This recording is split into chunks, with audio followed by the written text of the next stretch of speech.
I assume, and I'm curious what you think of this. I assume Miami and Florida State are going to be in the Big Ten in the next 10 years. That's my I assumption.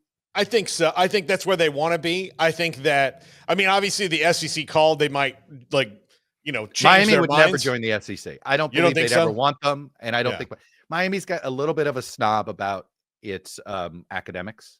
Yeah. And the SEC, there would be a big look. Miami went out of its way. They're now an AAU school, which used to be that's the only way you could get into the Big Ten. And in fact, I think Florida State's probably got to go get some AAU status to make this work. But if they're trying, I know they're trying. Right. So imagine this scenario: Miami, Florida State, North Carolina, let's say Virginia. Okay. Those four become the Southeast Division, right, of the Big Ten. And you see where I'm going here. I have a feeling that if we go to 2 super conferences, we'll end up getting regional divisions. Because how else are you going to do this? Yeah. I mean, it really doesn't make any, and the Big Ten being coast to coast, really the only place they're missing is Florida.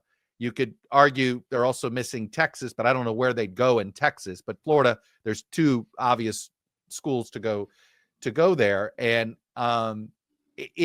maybe that's what does it.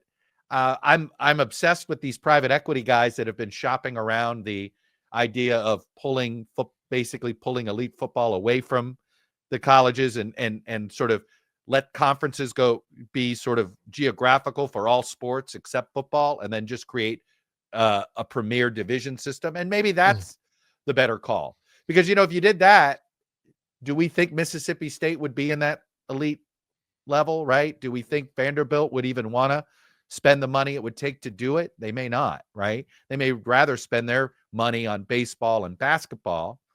And then maybe they don't want to have the playing the top level of college football. Maybe they don't want to spend that kind of money. So I wonder if maybe we can get to something like that. But ultimately, we know who's calling the shots. It's actually not the conference commissioners. Right now, it's ESPN and Fox. But at some point, it's going to be Amazon and Apple and YouTube. Right? Yeah. And Google are going to be calling these shots when they end up with the lion's share of the rights of these schools. They don't have them yet, but at some point they will. And that's when I'm guessing it will get rearranged. The deck chairs get rearranged again.